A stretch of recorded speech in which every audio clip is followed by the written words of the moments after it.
हा मित्रांनो, good morning. आज आपला रोज एक तास स्वतःसाठी आजचा आपला मित्रांनो 42व्या नंबरचा व्हिडिओ आपण शूट करतो आहे।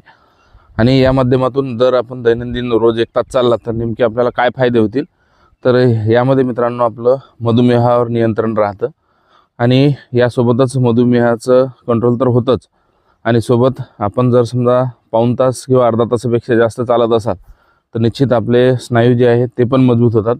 आणि सर्वात महत्त्वाचा याचा आणखीन एक फायदा की जे आपल्याला जे कामाचा थकवा असतो म्हणजे झोप आपल्याला शांतपणे लागते। म्हणजे यापैकी झोप शांत लागणे, त्यानंतर जे आपल्याला चिडचिडपणा आहे तर चिडचिडेपणा देखील मित्रांनो कमी होतो। मग यासाठी आपण दैनंदिन रोज वॉकिंग करणं ही मित्रांनो काळाची गरज आहे। आणि जर यामध्ये आपली वॉकिंग रेग्युलर असली तर निश्चितपणे त्याचा आपल्या म्हणजे मानसिक आरोग्यावर आणि दैनंदिन याच्यामध्ये जे आपलं सगळ्या ज्या रुटीनच्या गोष्टी आपण आहेत तर तिथे कुठेही चिडचिड न होणे, तर ह्या गोष्टीचा आपल्याला फायदा होतो।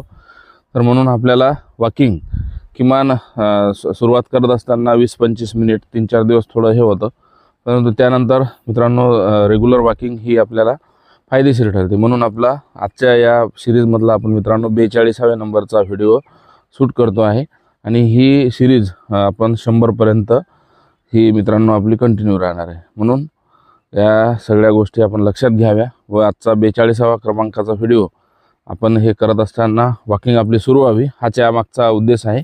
भेटूया पुढील व्हिडिओमध्ये, तोपर्यंत धन्यवाद।